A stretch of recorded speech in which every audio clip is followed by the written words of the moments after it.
Alors, bon matin à chacune et à chacun de vous. Quand on vous dit que François Legault ne s'occupe pas de notre monde, a abandonné les Québécoises et Québécois, on va vous parler des aînés ce matin, qui sont particulièrement touchés par un gouvernement qui ne s'en occupe pas, qui n'en prend pas soin. Le bilan pour les aînés est excessivement préoccupant. On parle de fermeture de RPA. On parle de places en CHSLD et en liste d'attente qui ne diminue pas.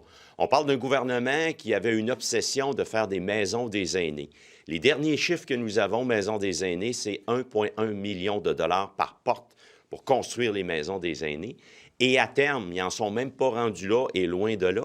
À terme, ça ne viendrait même pas combler les besoins de celles et ceux qui attendent pour une place en CHSLD. Alors qu'on se comprenne bien, on sera heureux pour les aînés qui pourraient embarquer dans les maisons des aînés, mais ce sera une minorité quand on regarde les besoins réels où tout cet argent-là, des centaines de millions de dollars, aurait pu être investi de façon beaucoup plus rigoureuse pour aider les CHSLD, aider les RPA à s'occuper de notre monde. Mais François Legault en avait fait une promesse et aujourd'hui, on voit qu'il ne sera même pas capable de livrer. Parce que pour les aînés, ça ne sera pas suffisant, clairement pas. Et ça ne sera surtout pas un bon usage des centaines de millions de dollars de fonds publics. Alors, François Legault a aussi abandonné nos aînés. Je vais maintenant céder la parole à ma collègue Linda Caron. Merci. Bonjour tout le monde. Alors, effectivement, c'est 3684 aînés qui attendent une place en CHSLD et les maisons des aînés, même quand il y en aura à terme, s'il y en a 46 qui sont construites, on ne répondra même pas à la demande actuelle. La demande ne fait qu'augmenter. Les petits CHSLD en région sont abandonnés alors qu'on pourrait les agrandir, les rénover. On a vu le cas du CHSLD de Bedford qui a été abandonné après moult promesses d'agrandissement, de leur donner des places pour personnes en perte cognitive. Ils ne le font pas. Les RPA, les fermetures s'additionnent de semaine en semaine à un rythme de 3,7 par semaine. Ou 3,7 jours, pardon. La ministre a créé un programme d'allocation personnalisé pour tenter de freiner cette fermeture-là. Le programme ne fonctionne pas et les RPA, donc, ne sont pas aidés. On les a rencontrés la semaine dernière. C'est très, très difficile et on risque de ne plus avoir de RPA qui vont répondre à la demande. Et les ressources intermédiaires, bien, si rien change, 43 d'elles pensent fermer d'ici les 3 prochaines années. Puis les ressources intermédiaires, bien, c'est entre le RPA et le CHSLD. Environ 60 des 20 000 personnes qui sont hébergées en ressources intermédiaires sont des aînés en perte d'autonomie. Puis les 40 autres sont des personnes qui ont des déficiences physiques, problèmes de santé mentale, même toxicomanie. Alors, c'est très préoccupant parce que ce sont des personnes qui sont très vulnérables, qui ont besoin que le gouvernement soit là, qui ont besoin que les services soient là.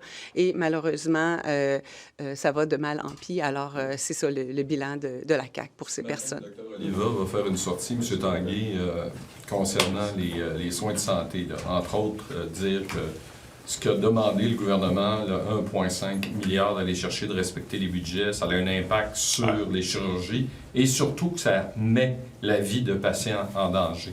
Est-ce que vous trouvez que c'est une position de négociation que le syndicat prend ou on veut simplement dire au gouvernement qu'il faut changer d'orientation? Bravo, bravo, bravo. La vérité a encore sa place au Québec. Des gens meurent sur les listes d'attente. Des gens meurent dans les urgences. On en a vu des cas. J'ai eu l'occasion d'interpeller François Legault nommément sur les personnes qui sont décédées dans les urgences et sur les listes d'attente. Que la vérité sorte. Au-delà d'une négociation, que la vérité sorte. C'est cette semaine à l'hôpital de Sept-Îles où on dit jusqu'au 10 décembre, ça ne sera plus possible pour les grossesses à risque de s'occuper de ces cas-là. On est à 7h30 d'automobile de Sept-Îles à Québec. Ils vont être transférés à Québec. Alors, à un moment donné, le François Legault, là, qui a la vérité en face, que les Québécoises et Québécois sachent ce qui se passe, puis pour des milliers d'elles et d'eux, là, bien, ils le savent trop bien parce qu'ils sont victimes de cela, victimes de l'abandon de François Legault. Alors, pour une fois, là, que la vérité sorte au plein jour, puis que François Legault réponde de son inaction. Les CHSLD, là, peut-être qu'il y a un bout qui m'a échappé, mais c'est quand même en baisse, là, le nombre de personnes sur la liste d'attente. En baisse. Je retrouve des données là, de 2023, on parlait de 4500 personnes là, qui étaient en attente. Là, fait on est quand même, il y a quand même une amélioration. Vas-y, je t'en prie. On stagne, là. On stagne cette année-là. On stagne vraiment. On est à 3684. Là, puis il y a eu plusieurs coupures de ruban de Maison des aînés là, depuis l'année passée, mais les personnes qui sont en Maison des aînés viennent souvent de CHSLD, puis on les amène dans les Maisons des aînés. C'est pas toujours des nouvelles personnes qui arrivent dans le système. Alors, c'est pour ça aussi que la liste stagne. Puis on sait qu'environ le tiers des places des Maisons des aînés sont inoccupées par manque de personnel, parce que ça prend plus de personnel faire fonctionner une maison des aînés que faire fonctionner un CHSLD. Une personne en liste d'attente, 3684, une personne en liste d'attente est une personne qui a besoin aujourd'hui d'une place, puis elle ne l'a pas. Alors, quand François Legault investit 1,1 million par porte pour Maison des aînés, c'est pas investir de façon intelligente. Monsieur Tanguay, le gouvernement a trouvé 10 millions de dollars pour oui. la francisation. C'est pas de l'argent neuf, là, c'est de l'argent d'allocation qui avait été coupé. Qu'est-ce que ça vous dit? Bonne nouvelle ou pas? Bien, il parle des deux côtés de la bouche. Quand il dit en prendre moins puis en prendre soin, quand il dit que c'est important, la priorité, c'est la francisation, puis qu'il n'y a pas assez d'argent. François Legault, là, vous l'avez tous reconnu, là, François Legault, il court après l'argent, il gratte les fonds de tiroir sur tous les dossiers. 1,5 milliard maintenant à couper avec l'agence de recouvrement qui est présidée par Mme Biron, l'agence de santé. Alors, 10 millions, c'est insuffisant. 10 millions, c'est insuffisant par rapport aux besoins. Moi, dans mon comté, là, j'ai des cas de personnes qui, dès janvier, n'auront plus le cours de francisation. Alors, c'est insuffisant par rapport à la demande qui est faite. On parle de plus de 10 000 personnes qui devraient avoir des cours, puis ça viendrait combler, si mes chiffres sont corrects, on me corrigera si j'ai tort, quelques 5 000 personnes. Y a-t-il de quoi de plus prioritaire, normalement, dans le discours de François Legault que la francisation? Puis pour nous aussi, libéraux, c'est important, franciser les personnes qui veulent l'avoir. Puis il n'y a plus d'argent. François Legault, il est incapable, François Legault. Sur la déclaration de Mme Gazal hier en chambre Oui. à François Legault, j'aimerais savoir ce que vous en pensez. Est-ce que vous partagez sa vision des choses? Au contraire, vous trouvez qu'elle va un peu dans le sens de M. Boisy? Je vais la laisser expliquer sa déclaration. Je pense qu'elle a tout à fait le droit de s'exprimer ainsi. Puis c'est à elle, justement, peut-être à vous donner les tenants et aboutissants et le détail de cela. Contrairement à M. Boisy, là, je n'ai pas entendu traiter personne de raciste hier. Je pense qu'elle a le droit de s'exprimer ainsi. Puis je la laisserai, elle, exprimer ce qu'elle voulait dire de façon plus précise. Est-ce que vous sentez des fois que M. Legault, dans ses propos, peut heurter certains nouveaux arrivants, certains immigrants? Bien, écoutez, encore une fois, je vais répondre à votre question, mais je vais laisser Rouba Gazal, sur son cas personnel, exprimer, préciser sa pensée. Est-ce que Denis Coderre s'est disqualifié de la course à la chefferie? Ah, mais ça, je vais vous répéter essentiellement deux choses. Au Québec, tout le monde doit payer l'entièreté de ses taxes et impôts. Et M. Coderre a dit qu'il allait régler cette situation-là avant le début de la course. Je compte qu'il le fasse. Est-ce que ça y enlève la crédibilité, cependant? J'irai pas plus loin que ça. Parce que c'est pas à moi de commencer à qualifier, à commenter la course à la chefferie. Il y a un élément important. Tout le monde doit payer ses taxes et impôts. Il doit payer ses taxes et impôts. Il a dit lui-même qu'il allait le faire avant le début de la course. Je pense que c'est tout à fait avisé qu'il le fasse. Maintenant, pour ce qui est de la suite des choses, je ne vais pas répondre à une question hypothétique. Je compte à ce qu'il le fasse. Les dettes ne sont pas hypothétiques. M. Tanguy, on parle de quelqu'un qui veut vous remplacer. C'est pas un peu gênant? Encore une fois, je ne vais pas en rajouter sur cette situation-là où, encore une fois, au Québec, là, tout le monde doit payer ses taxes et impôts. Je ne vais pas en rajouter une couche, moi, en commentant puis en faisant le gérant d'estrade. Je pense qu'il est excessivement important pour lui, comme il l'a affirmé, qu'il paie tous ses taxes et impôts avant le début de la course. C'est la ligne dans le sable que lui a mis. Je pense que c'est une excellente ligne. Vous utilisez X au Parti libéral? Oui. Vous ne payez pas de taxes. Ah, bien, écoutez, je veux dire, on peut. Ça, c'est une autre question, là. Je veux dire.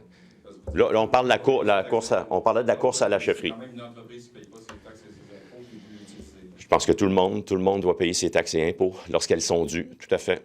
Mais y a-t-il un mécanisme dans la course à la chefferie qui vous permet d'annuler la candidature de quelqu'un qui n'a pas payé ses taxes et impôts. Vous tracez la ligne bleue là, sur le plan de l'éthique. OK. Là, on va y avoir une question à la fois. Alors, quelle est votre question? Est-ce qu'il y a quelque chose qui est prévu dans les règles de la course à la chefferie qui permet d'écarter une candidature de quelqu'un qui n'aurait pas des créances en souffrance? Là, OK. Je vais vous répondre à deux niveaux. De façon spécifique sur pas payer ses impôts, créances en souffrance, non, c'est pas dit nommément. Du reste, je vous réfère aux modalités de la course à la chefferie qui sont sur le site du Parti libéral du Québec, plq.org. Et je pense, de mémoire, c'est l'article 5.g qui dit que le comité de consultation, pas le comité électoral peut, puis Linda qui a été présidente du parti également, le comité électoral peut, après analyse, refuser une candidature. Je vous réfère à cet article-là, j'établis le principe général et je ne fais pas de préjugement sur un cas d'une candidature là, éventuelle de qui que ce soit. Payer ses impôts, mais ça va être au comité de juger. Exactement. Vous m'enlevez les mots de la bouche. Donc, il pourrait. À suivre. Je ne vais pas, moi, commencer à commenter une question hypothétique. Est-ce qu'il met les gens mal à l'aise au parti? Ça, vous pouvez témoigner là-dessus. Quand, à Lévis, par exemple, dans les corridors de votre congrès, là, semble-t-il que tout le monde tentait d'éviter M. Coderre. Alors, est-ce qu'à votre connaissance, il met les gens un peu mal à l'aise? Est-ce que sa présence ou sa candidature à la chefferie met les gens mal à l'aise? C'est pas ce que j'ai senti, moi. Non. Sur la francisation, là, vous avez dit que c'était insuffisant. Vous avez parlé de la situation dans votre comté. Visiblement, je ne pense pas que votre comté bénéficie de l'aide parce qu'on va prioriser des régions où il n'y avait pas d'offres alternatives à celle des centres de services scolaires. Êtes-vous quand même d'accord avec le fait qu'on ait privilégié ces régions et ces secteurs-là? Moi, là, je peux pas être d'accord qu'on dise on va s'occuper d'eux autres, puis on ne s'occupera pas des autres. Moi, je veux qu'on s'occupe de tout le monde. Alors, je ne serais jamais d'accord pour dire on va répondre à moitié à un besoin. Alors, je ne pourrais pas saluer, dire c'est un pas dans la bonne direction. C'est une priorité, il doit franciser. Puis on le dénonce, on le dénonce. Le français, c'est important. Puis pour le Parti libéral du Québec, l'épanouissement du français passe notamment par, puis c'est central, notamment par la francisation des nouveaux arrivants. Sur le commissaire à la langue française, parce que vous aviez déposé une demande d'enquête, puis quand il est sorti hier pour critiquer le gouvernement, c'était aussi pour dire qu'il n'allait pas enquêter. Est-ce que vous êtes déçu? Est-ce que vous trouvez que le commissaire manque de mordant? Parce qu'au fond, il a juste dit, j'ai fait des recommandations, puis on va espérer qu'elles soient... Oui, c'est ça. Nous, effectivement, on voulait avoir, on a fait une demande d'enquête, on voulait savoir, effectivement, pourquoi. Maintenant, le commissaire fait des recommandations, le commissaire fait des études, des analyses, fait des recommandations. Je pense qu'il a cette utilité-là de mettre de l'avant certains enjeux puis de permettre à tout un chacun de commenter. Mais là-dessus, je pense que ses pouvoirs se limitent à cela. Maintenant, c'est important, c'est une priorité, la francisation, puis François Legault échoue encore une fois ce test-là. Sur les interpellations policières aléatoires, le gouvernement du Québec va contester le jugement en Cour suprême. Qu'est-ce que ça vous dit?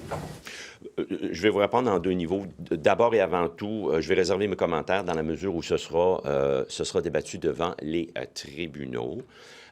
Pour nous, les interpellations aléatoires, nous voulions que les interpellations aléatoires cessent, que ça se fasse pour des motifs justifiables.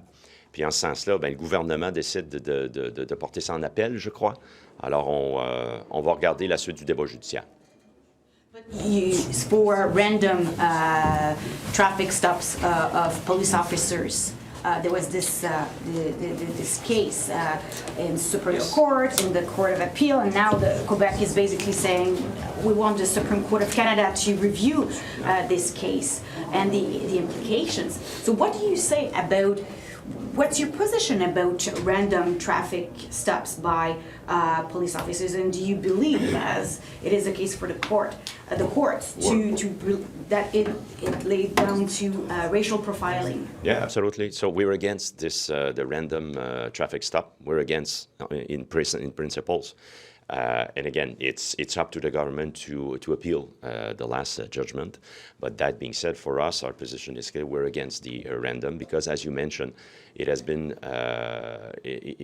evidence that in the past that certain person they have more chances to be stopped than other person based on racial criteria. So it's a concern and it must stop. You should have a good reason to stop someone as a police officer in Quebec in the state of law. You say the $10 million isn't enough, but do you mean that the amount of money that they're investing isn't enough, or should they be reducing the number of immigrants coming into the province to reduce the need for the classes? To part of your question, first of all, as we mentioned, for the refugees, Quebec has receive his fair share, and now we must make sure that Quebec will be able to welcome each and every one. In terms of the objective for the immigration, François Legault must be able to work on capacité d'accueil, which was a failure for him for the past 6 years. And again, part of the capacité d'accueil is the capacity to provide with French class. And again, François Legault failed to provide this, I should say, in Quebec, these very important services. And again, it's not enough. It's not enough, and it's not only because we're stating this. Based on the numbers, it's clearly not enough, and it's a failure. But why is that $10 million not a good enough solution to you? Because I think that it will answer half of the needs, which is more than 10,000, and with 10 million is be able to provide people like a couple of thousand with the French class. So it's not enough. Based on the numbers, it's not enough. And it should be a priority, again. Just want to be clear on the Denny Cramer case. Him not paying his taxes right now doesn't disqualify him from the leadership race. Yeah. So today, it's not for me to declare anything or to announce anything. So we will go step by step. Again, it's an important principle. Each and everyone must pay fully its taxes. And I heard Mr. Coderre saying that he will do so before the official beginning of the leadership race, and I think that's the only thing to do. Now, I will not be trying to answer a hypothetical question. We'll go one step at a time, and I'm counting on the fact that he will pay before the official start of the race fully his taxes.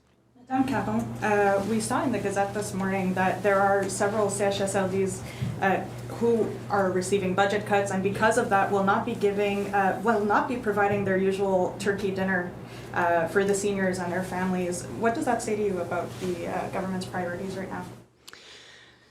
Well, that's what I call dehumanizing services, because people who are who live in CHSLD, they may be old, they may be frail, they may have physical difficulties, cognitive difficulties, but they're still human and they're still allowed to have some fun like the rest of us at Christmas.